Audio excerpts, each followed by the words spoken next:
Imagine your family's 200-year-old giant sequoia, a rare historic treasure worth hundreds of thousands, secretly chopped down by your jealous neighbor while you're on vacation, all because she wanted more sunlight. She lies, claims it was a storm, and even bills you 10K for cleanup.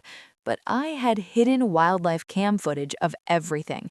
This is my quiet, calculated revenge story, how one Portland mom turned the tables, exposed the truth, and forced her to pay 700K, making her sell the house and vanish forever.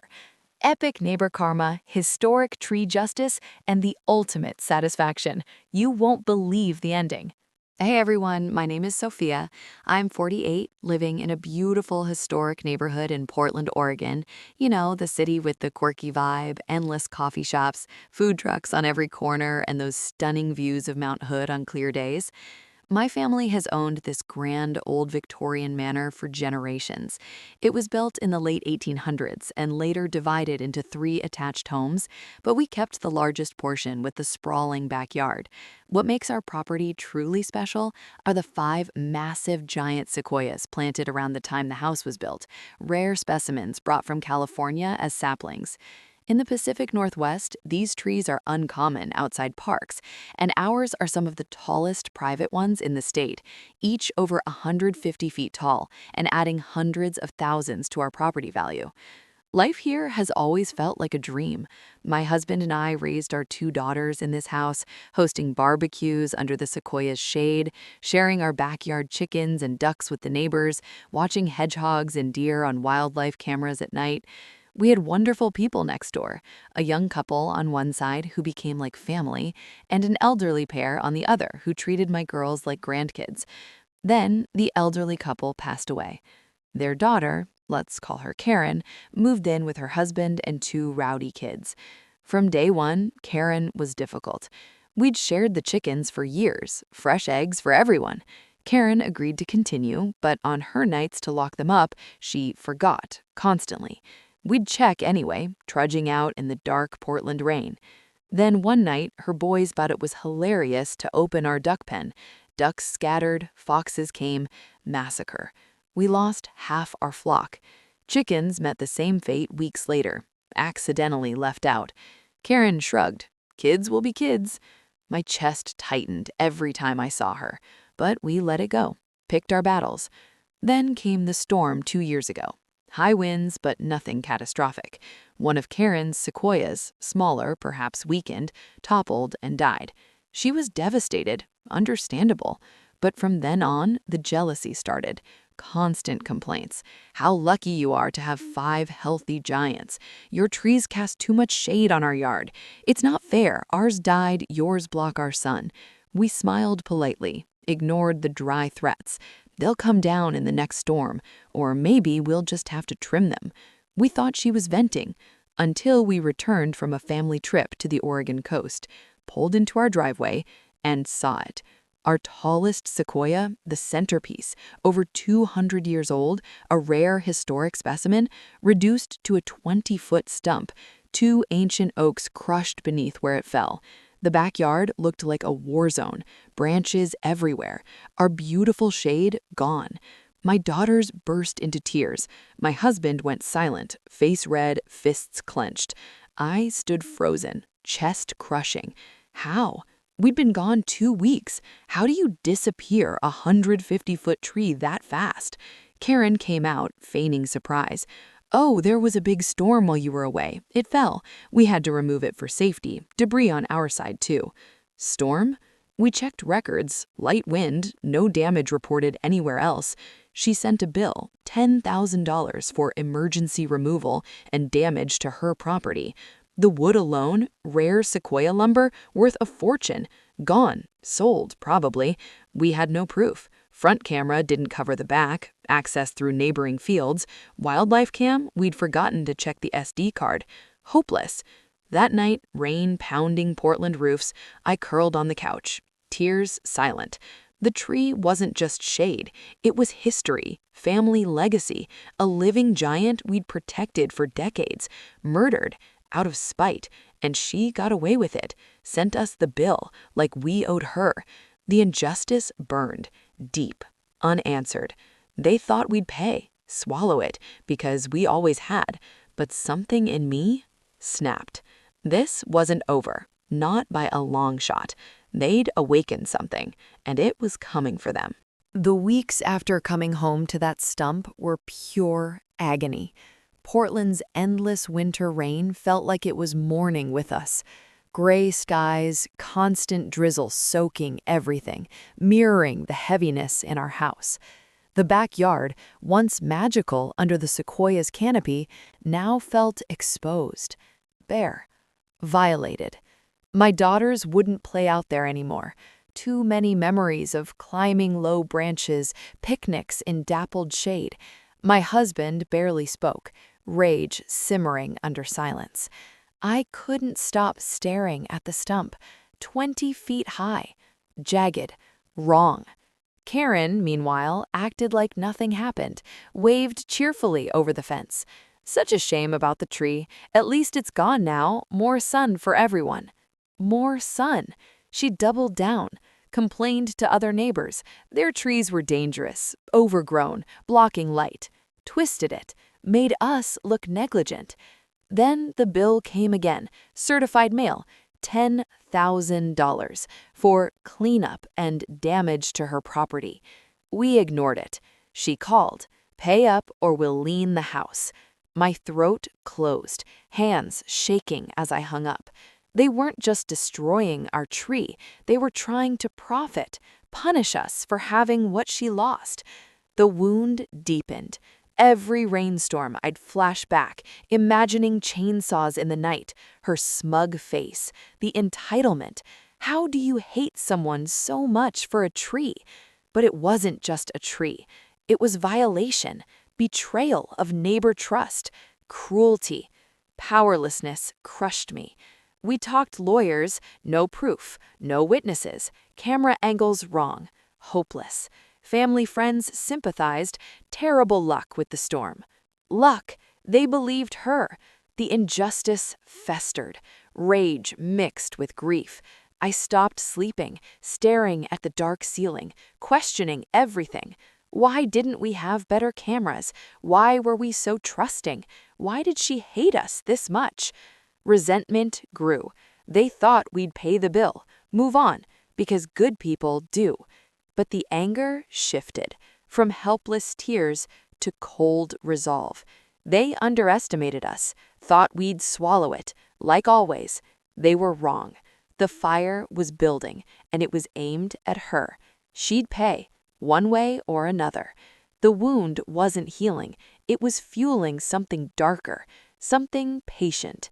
They had no idea, but they would. 2 weeks after discovering the stump, and I hit rock bottom.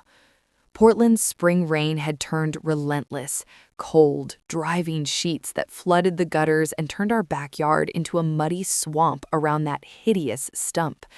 The girls refused to go outside. "It's not the same, Mom," my youngest whispered one evening, tears in her eyes.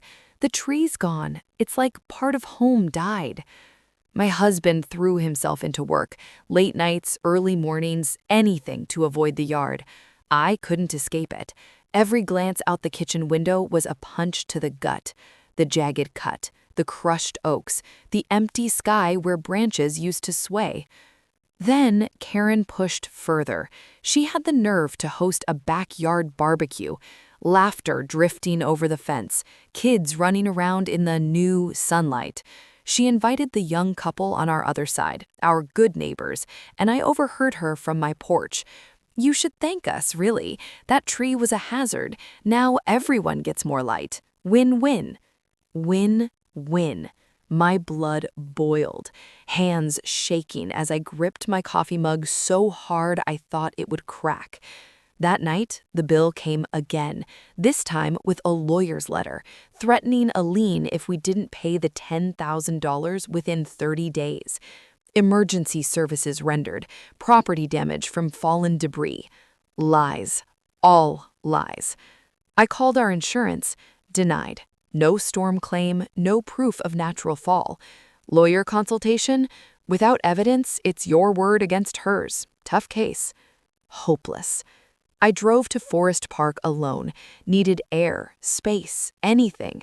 Sat on a bench under real sequoias in Hoyt Arboretum. Cried. Ugly, silent sobs, shoulders heaving. How could someone be this cruel? Over a tree? Out of jealousy? And get away with it? Make us pay for her crime? I felt small, powerless, disposable. Like our home, our legacy, meant nothing because we were nice, because we didn't fight dirty. Rock bottom hit when I got home. Found another letter from the city. Karen had reported our remaining sequoias as hazard trees, requested inspection, possible forced trimming, or removal. My chest caved, hands numb, dry sobs. She wasn't stopping. She wanted them all gone. Our pride, our value, our history, erased because hers died.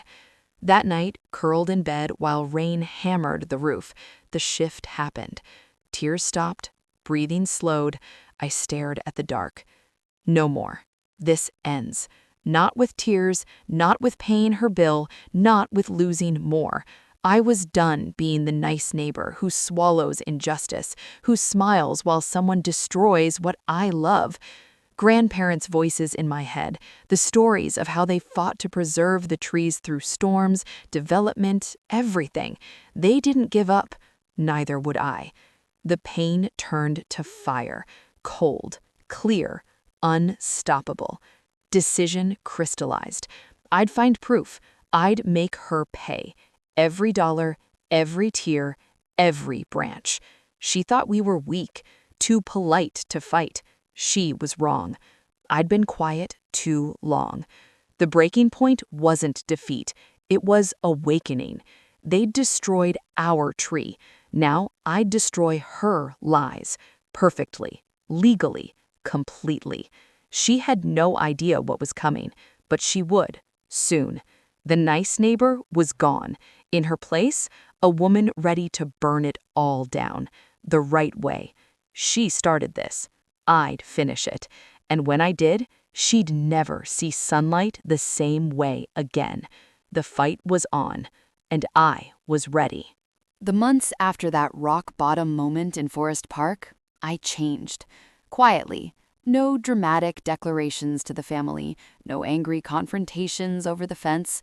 On the outside, I was still Sophia, the friendly neighbor who waved at dog walkers in the morning, hosted book club with homemade scones, volunteered at the girls' school, and posted pretty photos of Portland farmers markets and Mount Hood sunrises. Smiling, calm, unbothered. But inside, I was transforming into someone patient, calculated, unstoppable. It started small. I bought better wildlife cameras, high definition, motion activated, wide angle, hidden in birdhouses and tree stumps around the backyard. Set them up myself, quietly, no announcement. Then I joined local Portland Facebook groups, the neighborhood watch ones, the historic preservation pages, the rare tree enthusiasts, even the Portland Tree Lovers Forum. Made a burner account, Rose City Resident 74. No photo, no friends, just lurked. Read every post about neighbor disputes, illegal tree removal, property damage claims. Printed Oregon statutes, highlighted sections on trespass, timber theft, historic tree protection, memorized fines. I called arborists anonymously, asked hypotheticals. What if a giant sequoia was cut without permission? Valuation for a 200-year-old specimen? Answers chilled me and fueled me. Rare, historic, hundreds of thousands in replacement value alone, plus foundation risks if roots rot unevenly. I drove to Hoyt Arboretum again, talked to the curator, showed photos of our stump. His eyes widened. That cut? Clean, professional, not storm damage. He connected me to a certified arborist specializing in historic trees, then a structural engineer. All consultations quiet. All notes in a plain folder labeled Garden Plants. Karen, meanwhile, thrived in her victory. New patio furniture and the extra sunlight, kids louder. She'd wave over the fence. Beautiful day now, isn't it? So much brighter. Smug. Untouched. She underestimated me, thought I was still the polite neighbor who let things slide, who paid bills to avoid conflict, who smiled through cruelty. Big mistake. Every morning coffee on my porch, watching mist rise off the remaining sequoias, every evening walk with the dog, every late night researching case law, it was fuel. Outer calm, perfect. Inner fire, steady. I observed her patterns. When she left for work, kids' school drop-off, husband's schedule, the backyard access through the field behind. All noted. Quietly. The nice woman they knew? Gone. In her place, a mother protecting her home, her legacy, her peace. No screaming, no rushing, just preparation. Perfect, patient, deadly. They thought the tree was the end. They were wrong. It was the beginning. My beginning. The transformation was complete. I was ready. They'd destroyed something irreplaceable. Now I'd make sure they paid for it. Every single cent. And they'd never see it coming, because the quiet ones, we don't forget. We plan, and when we act, we win, completely. The calm was deceptive. The storm was coming. From me. She'd feel it. Soon. Very soon. Summer finally broke through in Portland. Warm, golden days with that perfect Pacific Northwest breeze, farmers markets overflowing with berries, and evenings where the sun doesn't set until after 9 p.m. I decided it was time. The first real move. Settle. Smart. Untraceable back to emotion. I started with the wildlife camera. We'd set one up months before the cutting, a high-end trail cam hidden in a fake birdhouse near the chicken coop, meant for catching hedgehogs and raccoons. I'd forgotten about it in the shock, but one Saturday morning, coffee in hand, watching dew sparkle on the remaining sequoias, I remembered. Heart racing, I went out, opened the housing, SD card still there, full. I plugged it into my laptop in the kitchen, hands trembling slightly. Clicked play, time-stamped footage, night vision, clear as day. Men in work gear, not storm cleanup crew. Professional tree service, chainsaws, ropes, deliberate cuts at the base, guided fall away from houses, precise, planned. Then hauling logs over the back field access, multiple nights, while we were away. Karen's husband directing traffic from her yard, her kids watching excitedly. No storm, no accident, murder. Cold-blooded. I sat back, breath shallow. Proof. Undeniable proof. First seed planted. Evidence secured. Backed up to 3 drives, cloud, lawyer's office drop-off plant. That afternoon, I called the arborist I'd consulted quietly. Showed him stills from the footage, faces blurred. His reaction? This wasn't stormfall, clean cuts, professional felling. And that tree? Historic specimen, one of the original Wellingtonia imports to the Northwest. Valuation for replacement and care? Easily $300,000 for a mature equivalent. Impossible to source, really. He connected me to a historic tree appraiser. Second seed. Then the structural engineer inspected the foundation near the stump. Roots were stabilizing the soil, now rotting unevenly, risk of settlement cracks, full underpinning needed, $250,000 minimum. Third seed. I documented everything, photos, reports, timelines, all calm, all factual. Karen, meanwhile, basked. New garden furniture delivered, kids' trampoline in the sunny spot. She waved one day, thinking of planting something small there, maybe a Japanese maple. Small, after destroying a giant. I smiled back, waved. Inside, ice. The first real move was the lawyer, top environmental and property damage firm in Portland. Consultation. Showed the footage, reports. Her eyes lit. This is trespass, timber theft, property destruction, historic resource vandalism. We can go after replacement value, foundation repair, punitive, easily $500,000. Complaint drafted, but not filed yet. Held. Tension rising. Karen started noticing the cameras, glanced at the birdhouse, frowned, but too late. Proof locked. Experts lined up. Community whispers starting. I posted nothing, but the young couple next door asked questions. Heard the chainsaws at night? Seen workers? Seeds spreading. Hidden win. Karen's first uneasy look over the fence. First crack in confidence. She thought the tree was gone forever. Evidence buried. Us defeated. Wrong. I had everything now. The board set. Pressure starting. She just didn't know how bad it would get, or how much it would cost. The first move complete. Quiet. Perfect. They thought destruction was the end. It was the beginning. My beginning. The revenge was starting, and it was beautiful. She'd feel it soon. Every dollar, every lie exposed, every smug smile wiped away. The sun she wanted, about to burn. Fall colors exploded across Portland. Maples turning fiery red along the Willamette, pumpkins on every porch, that crisp air that makes you crave hot cider and fleece blankets. But next door, the vibe was turning chilly in a different way. Karen was starting to feel the consequences. It began subtly. The tree service company, the ones caught on my wildlife cam, got an anonymous tip. From me, of course. Just stills from the footage, faces blurred, sent to their public contact form. Concerned about unauthorized work on private property, time-stamped evidence available if needed. They panicked, called Karen, demanded clarification. She denied, but they backed out of future jobs with her. Word spread in local arborist circles, sketchy client in neighborhood. Avoid. Her attempts to trim our remaining sequoias stopped cold. No one would touch them. Pressure point 1. Then the city inspection she requested. Backfired. Inspector came out, saw the clean cut on the stump, raised eyebrows, asked questions.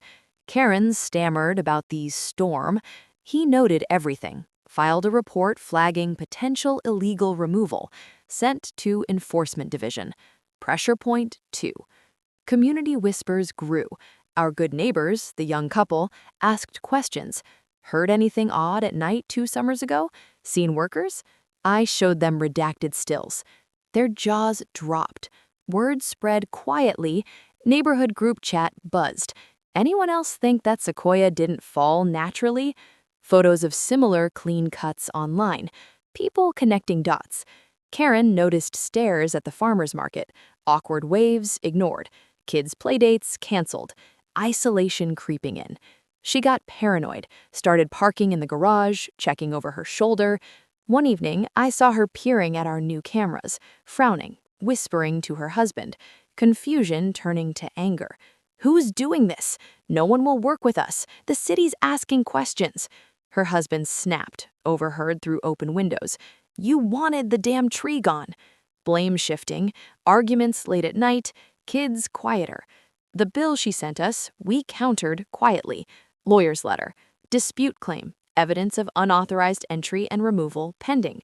Demand for payment stopped. Her lawyer, cheap local guy, advised caution. Wait for their move. Stakes rising. Financial, no tree work income for her side gigs. Social, neighbors distancing. Legal, city file open. Marital, tension boiling. Karen's confidence cracking. Smug waves turned forced, eyes darting. She still didn't know it was me. Thought random bad luck, or jealous locals, or the tree huggers in Portland. Underestimated the quiet neighbor she'd bullied. I stayed silent, calculated. Hosted a backyard gathering under our remaining sequoias. Laughter, good food, new friends. Posted nothing online. Let the pressure build naturally from every side. She was feeling cornered, trapped by her own actions, just like we'd felt, powerless watching our legacy destroyed. Now it was her turn. The pressure was working, deliciously. Her world shrinking. Ours expanding. New plants in the yard, plans for the space, peace returning. They thought one cruel act would end with them winning. Wrong. It was just starting their losing. The systems were closing in. City, community, professionals, all because of seeds I'd planted quietly. The collapse was coming. I could feel it, imminent. And I hadn't even shown the full footage yet, or filed the suit. That was next. She'd crumble soon. They always do.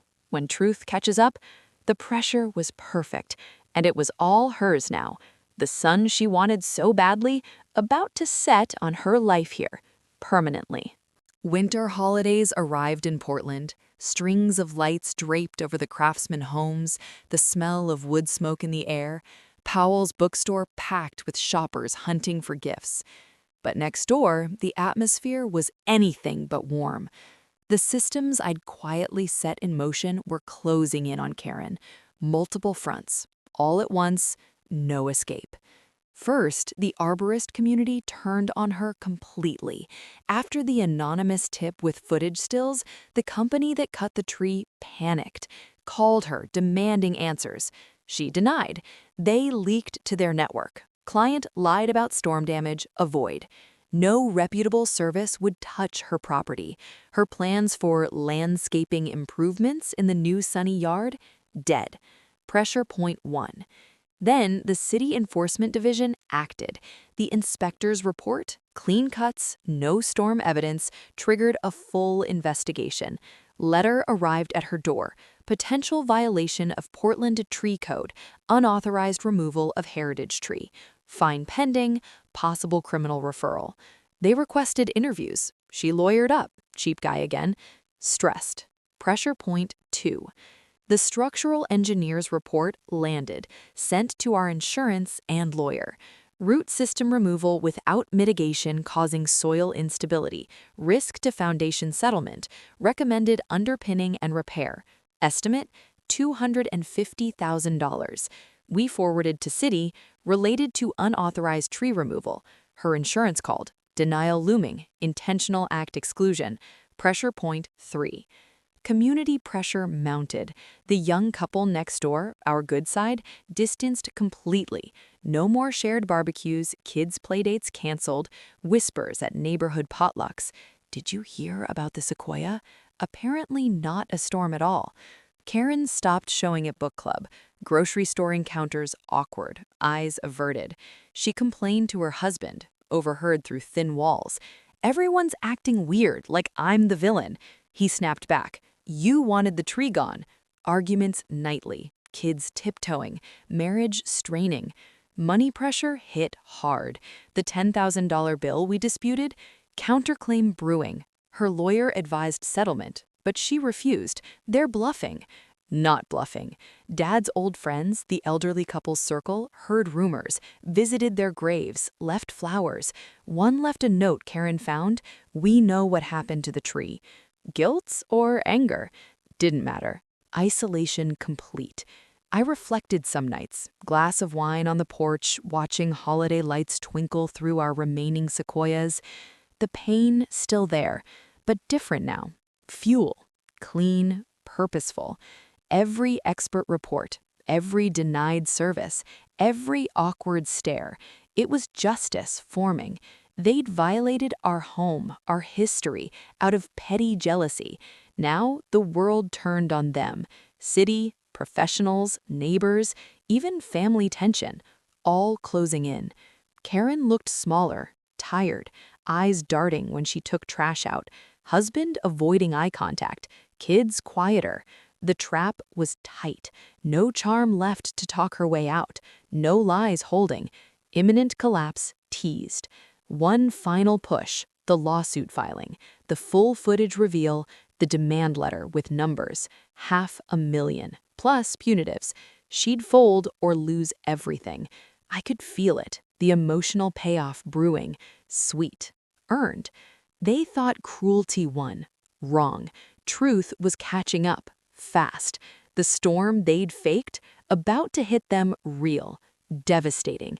And I hadn't even filed yet. Just watched, composed, patient. The systems worked because I'd made them. She was trapped in the mess she made. The end was close. So close.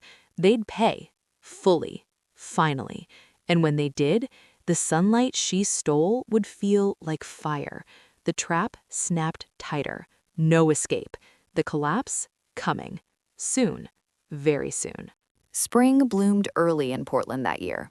Cherry blossoms lining the streets in soft pink, food carts opening their windows wide, that perfect mix of rain and sun that makes everything feel renewed. I decided it was time to stop operating in the shadows. The pressure had done its work. Karen was isolated, paranoid, cornered, but it was scattered. Anonymous tips, whispers, denied services. No one knew the full story. No one understood exactly what she'd done. It was time to change that, publicly, controlled, irrefutably. I waited for a quiet Saturday morning, sat at my kitchen table with coffee, the stump visible through the window, a constant reminder, opened my laptop, logged into the main neighborhood Facebook group, the one with 5,000 members, everyone from our street to the next suburb, made a post from my real account, no burner this time. Title: The truth about what happened to our historic sequoia and why we all need to know. I wrote it calmly, factually, no screaming, no name-calling, just the story. 2 years ago, while we were away, our 200-year-old giant sequoia, one of the rare historic specimens in private hands in the Northwest, was deliberately cut down. It did not fall in a storm. We have time-stamped wildlife camera footage showing professional crews making planned cuts over multiple nights. 2 ancient oaks were crushed in the process. The tree was healthy. The removal was unauthorized. We've since learned from certified arborists and engineers. Replacement value for a comparable mature sequoia is $300,000 plus. Foundation stabilization due to root decay, $250,000 plus. Loss of the oaks and ecosystem damage, additional tens of thousands. This wasn't an accident. It was trespass and destruction. We've kept quiet to gather facts and protect privacy, but silence lets wrongdoing thrive. I'm sharing this so our community knows, to protect other historic trees, to value what makes our neighborhood special, and to stand against this kind of violation. The footage and reports are with authorities and our legal team. Thank you to everyone who's supported us quietly. We're healing, planting new life in the space, and grateful for good neighbors. Attached: before and after photos, the majestic tree, then the stump. Redacted stills from the footage, workers, cuts, no faces but clear intent. Arborist letter excerpt confirming deliberate felling. Engineer report summary on foundation risk. Posted. Then closed the laptop. Heart steady.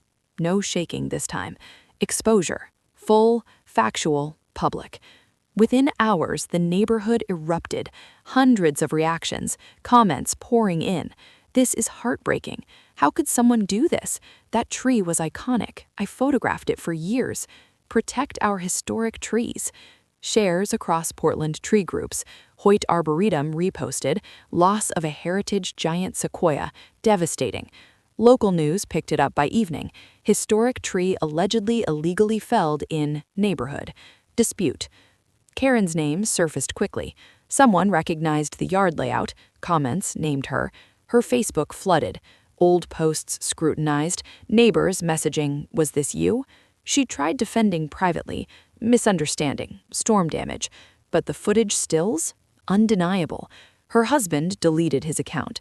Kids, school parents whispering, playdates canceled. City investigation accelerated, now with public pressure. Insurance denied her any claim. Tree service company publicly distanced. Statement about not condoning unauthorized work. Her image cracked completely. From friendly new neighbor to the woman who killed the sequoia. Stares at the grocery store, no waves anymore, just avoidance. She stopped going out. Husband seen house hunting online. For sale by owner whispers. And me?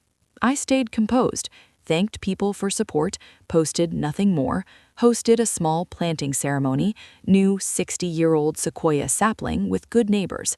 Laughter, healing, anticipation at peak. The lawsuit was filed next week. Demand letter coming, $500,000 plus. she'd settle or lose the house. The truth was out. No hiding, no lying, no recovery. They'd violated something sacred. Now the community saw and turned away. Exposure complete. Her control gone. Her lies shattered. Her life here over. I didn't gloat, didn't need to. The truth did the work. Perfectly. The climax was next. One final push, and she'd be gone. For good. The sunlight she craved, now it illuminated everything she'd tried to hide. There was no shade left for her. Not anymore. The end was here, and it was justified. Deeply, satisfyingly justified. Summer peaked in Portland. Hot, lazy days with the smell of barbecues drifting through the neighborhoods, food carts lined up along the river, evenings where the sun painted Mount Hood pink before finally setting. I chose the hottest week to finish it. Karen was already crumbling, isolated, paranoid, house on the market quietly, motivated seller. But I wasn't done. One final move, direct, undeniable, irreversible. I had my lawyer send the demand letter, hand-delivered, thick envelope, return receipt. Inside, the full complaint, ready to file. Counts: trespass, timber theft, destruction of property, violation of Portland heritage tree protections, negligent or reckless endangerment, foundation risk. Evidence attached: full wildlife camera footage, unredacted with faces. Arborist report, deliberate felling, historic specimen valuation, $300,000 replacement. Engineer report, $250,000 foundation underpinning required. Crushed oaks, $30,000. Punitive and emotional damages. Total demand, $700,000. Settlement or port. She had 14 days. The letter hit on a Friday. I watched from my kitchen window as the process server handed it to her husband at the door. His face went white. Called her out. She read it on the driveway. Envelope shaking in her hands, mouth open. Then the screaming started. At him. It's your fault too. You said no one would know. Full meltdown. Neighbors watching from windows. Kids inside crying. That night, their lawyer called mine. Panicked. Can we talk settlement? My lawyer, offer in writing by Monday. They did. Pathetic. $50,000. Best we can do. Rejected. See you in court. Tuesday, new offer. $200,000. Still no. Wednesday, desperation. $500,000 and the house sale to cover it. We countered $650,000, full admission in writing, for records, not public, and vacate within 60 days. They took it. Signed Thursday, shaking hands, defeated eyes, no fight left. The tree service company, terrified of accessory charges, delivered custom sequoia wood countertops and a dining table, free, as apology. Deeply sorry, we were told it was authorized. We accepted. Installed them in our renovated kitchen. Beautiful, reclaimed, power completely reversed. They'd schemed, lied, destroyed, profited, and lost everything. House sold at a loss, moved to a small apartment across town, reputation toxic, the people who killed the sequoia. No more waves, no more smugness, just shame. Husband left her months later. Kids struggled. And us? We took the settlement, paid off the mortgage, full loft conversion, light-filled studio for my art, kitchen remodel, those sequoia counters gleaming, new backyard design, open, healed, planted a 60-year-old sequoia sapling, as mature as possible. It'll grow, slowly, beautifully. New neighbors moved in, lovely young family. We share chickens, ducks, even pygmy goats now. Kids play together, barbecues under our remaining giants, laughter again. I stood in the backyard the day they moved out, watched their truck pull away, felt it wash over me. Release. Deep, powerful. Tears came, quiet ones. Not pain, victory. Healing. They thought jealousy would win, thought cruelty went unpunished, thought nice people stay quiet. Wrong. I protected my home, my legacy, my peace, turned their crime into our renewal. The revenge wasn't destruction, it was restoration, justice, perfectly executed. They lost their home, their community, their marriage, their pride. We gained freedom, beauty, new life. The stump? Now a planter for flowers. Life from death. The climax wasn't loud, wasn't hateful. It was truth, consequences, balance, deeply satisfying, earned, justified. They started with chainsaws in the night, ended with moving trucks in the day, powerless, exposed, gone. I won, completely. The tree they killed lives on in our counters, our table, our story, and the new one growing, it'll shade generations. They'll never see it, but we will, every day. The ultimate revenge? Not their ruin, our rebirth, stronger, greener, unbreakable. They took a giant, we grew from the roots, and that's the sweetest victory of all. 2 years have passed since that final demand letter, and Portland feels like home again. Truly home. The backyard that once felt violated and empty now thrives. We used part of the settlement to pay off the mortgage completely. No more payments hanging over us. Then the renovations, a light-filled loft conversion with skylights that frame the remaining sequoias perfectly. A full kitchen remodel, those beautiful sequoia wood countertops and dining table from the fallen tree gleam under pendant lights, warm and rich. A daily reminder that beauty can rise from destruction. We redesigned the garden too. Open lawn for the girls, now teenagers, to play, raised beds bursting with vegetables, and in the center, where the stump once stood, a circular flower bed around our new sequoia sapling. It's 60 years old, the most mature we could source, already 30 feet tall and growing strong. It'll never replace the ancient giant we lost, but its life, new legacy. Karen and her family? Gone. They sold the house at a loss to cover the $650,000 settlement, moved to a small apartment across town. Word is the marriage didn't survive. Husband left within a year. Kids struggled, changed schools, lost friends. Karen works a low-key job now. No more smug waves, no more complaints about shade, just quiet consequences. The tree service companies stayed far away. Their apology gift of the custom woodwork was genuine remorse.